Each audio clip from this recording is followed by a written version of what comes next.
One thing that I think is like super interesting that I see is the ownership now is in question, right? There was a battle rapper who took the bars that he had done, right, on all of his battles and then put them on a mixtape.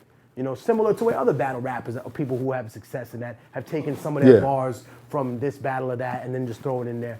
But he took pretty much all of his bars that he had battled other people and said, I'm gonna restructure them into music.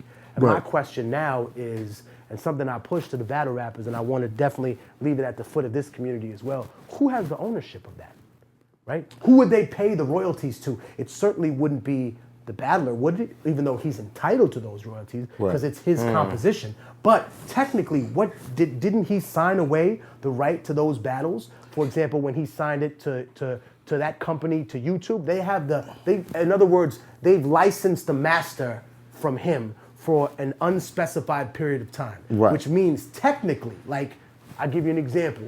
NBC came to me one day, they called me on the phone. They said, hey, we filmed the pilot, and they didn't even use my music, Hoffa, but they spit a line in the dialogue from one of my songs. And they know what they did, so they called me on the phone, said, how can we fix this? And I said, give me a price. They gave me a price, and they sent it to me. If they picked a punchline that you or Hollow or Lux or somebody said, and they wanted to put it in a movie, who would they pay? Would they pay you? And also, if they're paying you, does the platform get a cut, or do you get a cut of what the platform gets? I think we're getting into a conversation that we've been having since, I'd say, Summer Madness 1.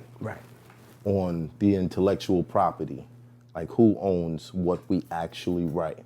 Once we spit it in a battle, does it go? And that depends on your contract.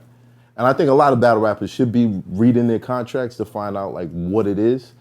But to that extent, I don't think, even if it was signed over, I don't think there's many leagues that would be like dickish to go after you if you used it in a song. You know what I'm saying? But I get what you're saying as far as having a business straight and figuring that out. Because if that's the case, then that means we are owed a royalty to every time this battle makes money off advertisement or whatever streaming source it's on, where they But that's not the case though. Where people pay for it, right? But this has been a conversation behind closed doors between certain battle rappers. Not every battle rapper thinks about this, but a lot of us have been like, yo, how do we work this out where these battles are online forever? We don't know where this whole thing is going. Wait, not just forever, but pretty soon they'll be in the Library of Congress. They'll be in colleges. They'll be in schools. And the only reason I bring this up is because you have the ear of a community that I am only loosely associated with. Not to say, I know damn near everybody in there. But you could bring the point home to them even more to say, hey man, do you realize that in the future, people, you're a part of history. Like you don't recognize this is the late republic of the American Empire, and you're sitting here and you're talking about everything that's going on. People are gonna look through history at your battles to see what the mood was of the climate or what society was like. And if you control that, then man, the university has to pay you to do the curriculum, not somebody else who owns it because of that. And I bring this up because I heard a rumor about Grind Time's catalog being sold for pennies. Who owns those battles now, right? And if they do get put out, I guarantee you, because I've already talked to a few battlers that are on there, they're saying they're gonna sue. They're saying, no, fuck that. I wasn't consulted about this. I don't know what the language on those contracts are. Now, everyone automatically thinks, oh, that's some white people shit to sue. No. Fuck out of here. No, that's some hood shit that we've been missing. We could be getting money from legitimate sources. This isn't being a grifter. This isn't G-ing people. This is legitimately something you worked on that then you get no revenue from, and where's the fairness in that? That's not even legal in other businesses. I think what it is people have this perception that we are so against the system because the system is against us that we refuse to even use it in our favor. Well, I just think a lot of rappers are unaware, understand? But that's why platforms like this and speaking to you, bringing light to that, and the more we constantly speak about it, it kind of opens their eyes to other things. Because even when I talk to battle rappers about things, things like that, contracts, what does it entail, what royalties and things like that. It's not even something that they're thinking about Right. because all they want to do is be seen. In a way, one of their jokes ends up in a movie. It's worth $50,000. But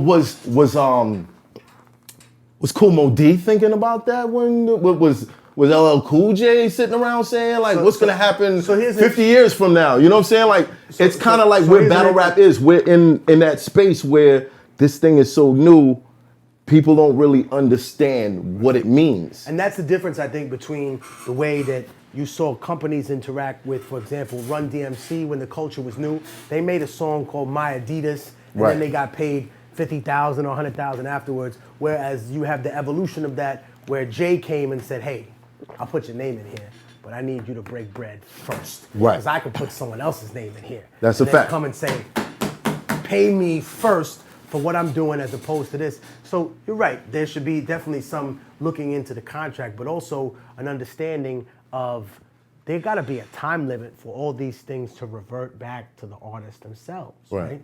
Like if this is what you're doing as a career, as a young person, everyone gets a pension. The pension comes from all the views and the history and you having some ownership.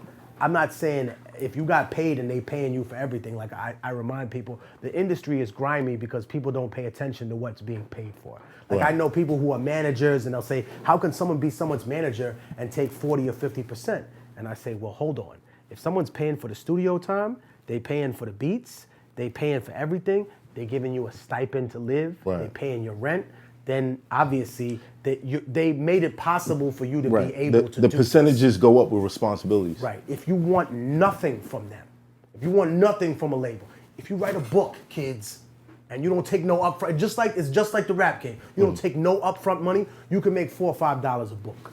But if you take the upfront money, you're gonna get 60 cents a book, and that's it. It doesn't matter what it is. Whatever you don't take upfront, which is the real question, what if battle rappers said, I don't want any money up front. Oh man, I want ownership of this. I want a percentage of the company. I want a piece of the There's some pay-per-view. battle rappers, very few, but some of them have pieces of the pay-per-view. Situations Right. like I know. I think Hollow does. But on a grand. But those are only the big dogs. On a grand scale, they're not thinking about that. Yeah, most people not. Most battlers not. Everybody just wants to perform and be seen. But they got to think about their retirement. A lot of battle rappers are addicted to that first half. That deposit. Yeah. So if anything, then the league owners own everything then. Well, I mean, hey, I think someone. They own all that intellectual property. I think you're absolutely right. Yeah, according to the contract. Yeah, if I'm a league owner and I pay you for a battle. Here you go coming through trying to start a battle rap revolution. There are three things. The masters, the publishing, and the sync license. That is the triple threat. And if you own your image, that falls into that. So let me ask you a question. If any of these leagues wanted to go to HBO and do this, and they wanted to put their back catalog on there, they would have to consult you, or could they do that without your? It depends on what the contract was at the time. Exactly. So then, what we're doing it has in that sense, I guess it's similar to hip hop because there's no quote unquote industry standard. Right. When someone told you, oh, this is a standard deal, that's bullshit. No, there's an industry standard. There's an industry standard, but it's ignorant to all those things. Right. So. Then it's just the big dogs being able to cut whatever deal they can because of the supply and demand for their name. Right. Yeah, so that's what I'm saying. Y'all just get paid to perform. And then once you perform, the owner, like the league owner, owns looking back, the footage. Dude, there's footage in your battles. But I do shows all the time. Here's the thing. I get paid for all that, right? If someone took a video of my show and then sold it, I'd get paid all that. They wouldn't make no goddamn money off that. If I'd release a song, right, since I own all three, I don't go chasing publishing anymore on the internet. In other words, I don't call people up and report SoundCloud rapper, this one, you stole my beat. Right. No, the money will come to me. I just say, this is where it is, look at this, boom. You have a network that works for you. And they say, all right, yeah, this is your music. They take it and they automatically credit to me. Right. And then they have to remove it from this person's on the next statement, on the next quarterly. It's already fixed. So here's a question. So how is it going to be fixed here? Obviously, we got to sit down and we got to formulate new contracts, or the battle rappers who are able to get those type of situations. Because I think in a lot of situations, a battle rapper will say that, and the league owner be like, nah, I'm not doing that. Well, how about this? What if guys like you and the other dudes that occupy the top tier positions led the way for other people? The wheels are already turning, and my say, hey, friend. brother, the wheels are already turning, my friend. And say, hey, man, you know, in the future, when we all get to be 50, 60 years old, we would like to own the shit that we do. Like, I get it. The longest term contracts that music has is for 20 years. Right. But if that's the case, then that would mean that the battles that took place in 2006 were going to revert to you guys in fucking 6 years. Which means that anything going on further from that, of course, listen, I'm not saying that the leagues, I'm not saying, listen, I don't hate leagues, don't get it wrong. No, I'm not saying not the at leagues all. don't Not deserve at their all. cut. They put up the platform, they put up the price. Sure, should they get a percentage? Yes. Should they be able to dictate the percentage across the board? No. But at the same time, they have to have some involvement because they facilitated everything. Right? And at first, I remind people, Poison Pen was the first one to do pay-per-view battle rap. Everyone thought that was bullshit. They were Right. like, oh, yeah, no. What do you mean? Who's going to tune in for this? And it was like, nah. Now that's the moneymaker. It's like having a club with no bar. You can't have an event without a pay-per-view. Right. That's going to pay for the rest of the overhead. Facts. So it's like, well, we've already having conversations, and I think she brought it up, that there are definitely people that when they have the power, they get a cut of the pay-per-view. Yeah, I know some people that get the pay-per-view. So it's like, what about the back end now? That's where the real money Like is. 3%. So here's my question: Is it the battlers like you in the beginning, the Scribble Jam footage, I don't know. Nothing. Listen, dude, I'll put it this way. It's so fucked up that it's similar to you guys in the sense that the most successful ones of us in the underground, no one would think of putting that out without calling me. Right. Because they'll get sued. Right. But the other people, they'll do it too, and they'll put it on the website or whatever. And it's like, I get it. If you're selling a product, then you know you gotta break bread. If it shows up on YouTube or some other site, I can't control that. Then it's just whatever. You know. Right. Again, let me also say something just for the camera.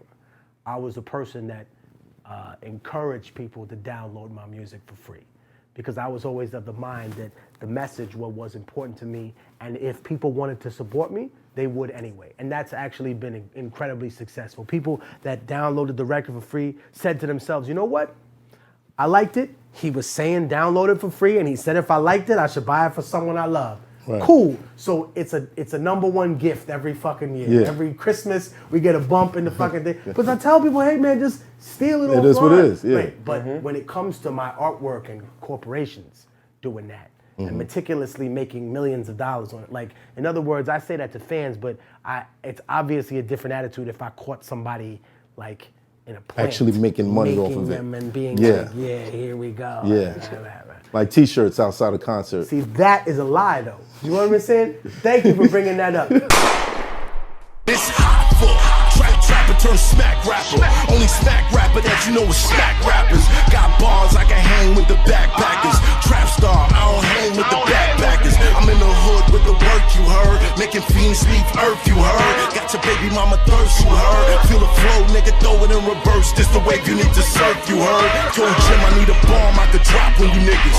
Bad boy, I'm never gonna stop for you niggas. I don't give a fuck who you got is the illest. I solidify my spot with gorillas. Now I'm rock with you niggas.